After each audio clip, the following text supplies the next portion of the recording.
New Year's are here.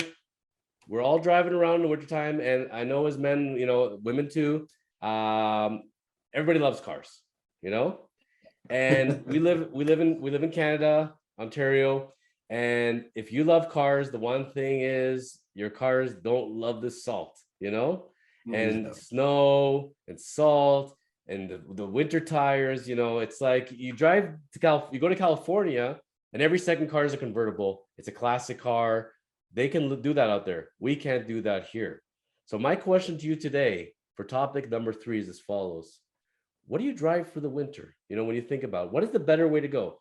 I've seen people that got their winter beaters. They're like, you know what? The car's going to get eaten alive anyway, so I'm just going to drive a beater. It's fine. I don't care how it really looks, as long as it's a good, reliable car. Versus I want a kick-ass car. I want an expensive car. I want to drive the best thing in the winter. What are your thoughts on what we drive in the winter? That's a good one. And it's not an easy one to answer either.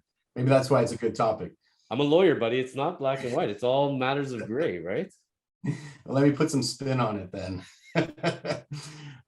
So I think that there's 2 perspectives to it. There's the internal and the external, and how you identify with yourself. So I don't think one's ego should get too far ahead that they need to always be driving the most bling car or the nicest car. But if you identify as somebody who drives a nice car and that's part of your self-identification, you feel good about it and it helps you to show up better, then go ahead and invest in a nicer car for the winter. But as with all things, balance, right? So that's where it comes from internal. But if you're doing it because you think about how you're going to be perceived, 1, you're not living your life for the right reasons, because it should come from the inside out. And 2, you don't really need to think about that, because everybody in Canada can get away with saying, oh, that's my winter beater anyway. Absolutely. So I think the answer is, if you feel good and it makes you fuller and show up better to spend a little bit more on a winter vehicle, then so be it. It's what you want it to be. Exactly. It's what you want to be. But it kills me when it's a snowy day and I see a Porsche in front of me and it looks like a fairly new Porsche. It's got nice rims. The salt is bouncing off the car and I'm like, oh, what are they doing? It's like massacring like the Mona Lisa. How can you do this? And you're driving a car that should give you a lot of prestige and feel good, but anybody who understands the cars are all cringing watching this person driving their Porsche in the winter. Well, actually, it's funny you should say that. So, and just plain speak, I see that and I ask myself, either they're so rich that they don't care, which is just kind of wasteful. Yes. Right. Or they've spent so much of their disposable income on this one vehicle that they have no choice but to drive it in the winter. That's true too. Like I could tell you my first car ever was an older Camaro, and it didn't cost very much money, and that's all I could drive. They had no air conditioning for the summer, and it was rear wheel drive for the winter. So you have to put salt bags in the trunk because the car would fishtail all the time. I had a Trans Am, same thing. I did not have fun with that car at all, and I don't know if anybody could do it. And as soon as there's any mention of ice or anything, good, like even if you're on a little curb inside of in a parking lot, you're not climbing that little roadway. You're stuck. It's a nightmare. So for those people who are driving their Porsches and Ferraris, the message is, please stop doing that. Don't drive that in the winter. Please get anything else. But that being said, it's an aesthetics look kind of view, but it's also a safety point of view. Ultimately, when you're trying to pass lanes and you're driving a sports performance rear wheel car in the winter, it's not meant for that whatsoever. No. You're better off having that 1990 shitbox, rusty, whatever, but it's a heavy, good, solid car. But on the other hand, a car that won't start very often or may give you issues, we don't want that either. There's a lot of reliable cars that don't have to cost a lot of money. They don't have to look the best. But that being said, there are cars with, like, if you drive a brand new SUV 4x4 that has the latest in safety and ride control and all that kind of stuff, it may give you an advantage. It may in fact save your life versus a car that doesn't have any of that technology built in. Oh yeah, 100%. Well, I guess it's all about balance, right? So that's the word that kept coming to mind, is balance. So I can tell you my story in a minute about how I put myself in a situation that I had to get a winter beater of sorts. But, when I was thinking about this, I thought to myself, it's about that balance. So my background's Greek, right? So I'm half Greek. And so I grew up with the plastic on the furniture at my grandparents' house Oh yeah. in the living room because you had to put it in plastic and you had to keep it safe and you didn't want to ruin it. And so that mentality of like, you have something nice, you got to preserve it. You got to keep it, you got to, protect it and keep it nice and not use it or only use it on super special occasions. Yes. And so, you know what happened to my grandparents' furniture? Nothing. It never got used. And now it's who knows where it is, given away or whatever. Yep. Or, my father did that with a car. Yep. And, his first brand new car. And now the car is so old, it's not worth anything because it's not a collector's. So my learning or my takeaway from that is live your life in the moment, be reasonable and enjoy what you have. Obviously, don't pretend like there's no tomorrow because you're going to make foolish decisions, but enjoy the moment and have a certain amount of balance. I Right? If you love try to that. keep everything good for the future, you'll never have it in the present. I can't tell you how many times I bought like a nice jacket, a nice pair of pants, and I said, nah, we're on a special occasion. It's cost too much. I don't feel comfortable wearing this very often. And what happened 5 years down the road, it's out of fashion. I never wore it. I never got to enjoy it. And what am I going to do with it now? It's the saddest thing. So yeah, no, but on that token as well, our winters are not that long relatively. Like we're talking really bad, 3 months, maybe four Yeah. months. It's actually not what it used to be. And so on that token, if you can get a safe, if you have a car that's not meant to be driven in the winter and doesn't look good being driven in the winter regardless, and you can afford it, by all means.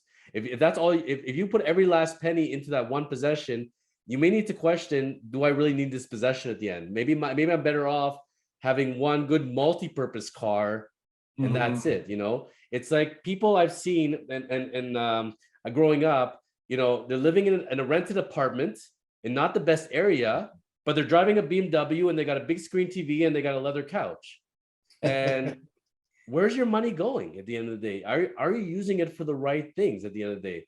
And yeah, you can have a nice flashy car, but if it's at the expense of where you're living, is that really worth it? If it's a flashy car, but it's not really serving you well year round, or it's the best safe car, is that really what you need and want?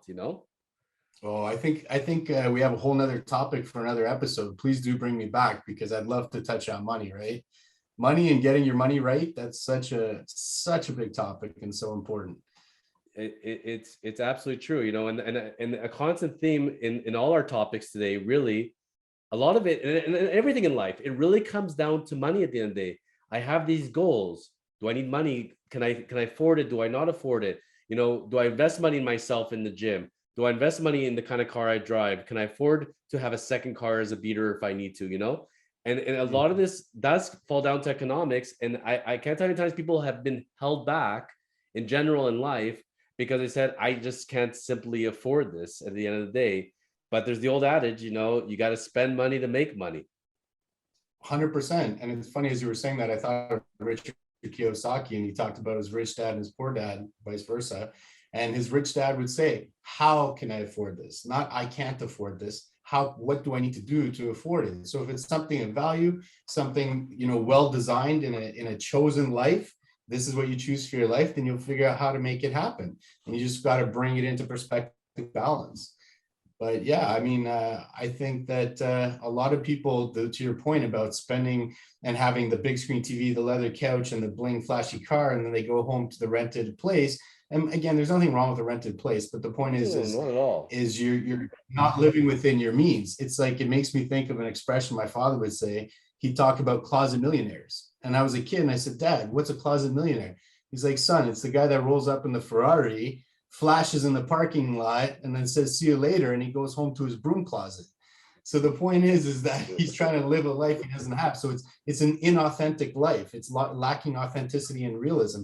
So that person's not really happy. So, we need to clarify that too. It's about living a real, authentic, chosen life and being intelligent about your finances. I've seen the people that are most successful that I've seen that are self-starters, they bought the most house that they could afford.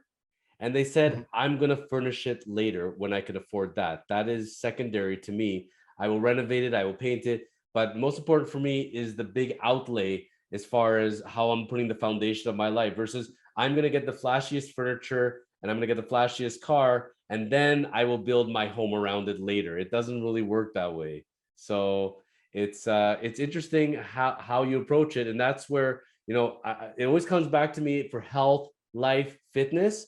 When you say, I will work out, I will do this when I can afford it.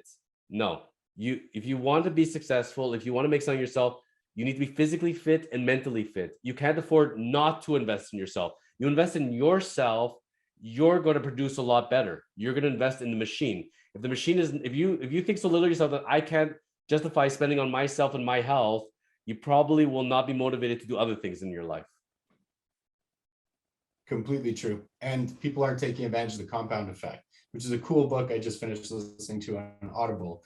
But basically, the compounding effect doesn't just work for finances, it works for your life. You can't spend 20 years saying, I'm not going to go to the gym, I'll worry about my fitness once I settle into my career. No, you're going to be too far behind the 8 ball, too far gone. So all aspects of your life, all the pillars, compounding effect or the compounding effect is working on all of them all the time. So your health, what you choose to drive in the winter, whether you choose to buy a practical all-purpose vehicle, deferring, current pleasure for future gain, right? It's so important, so important. And I mean, I don't know, I'm a firm believer in it. So, well, that's why you are who you are, and that's why your life is in the direction it's on. Thank you for enjoying today's episode of the Chosen Life podcast. Go ahead and hit the subscription button below and the notification bell to catch all of our great shows. And remember to contact the Chosen Lawyers when you are ready for your next real estate and commercial transaction. Go to kormans.ca.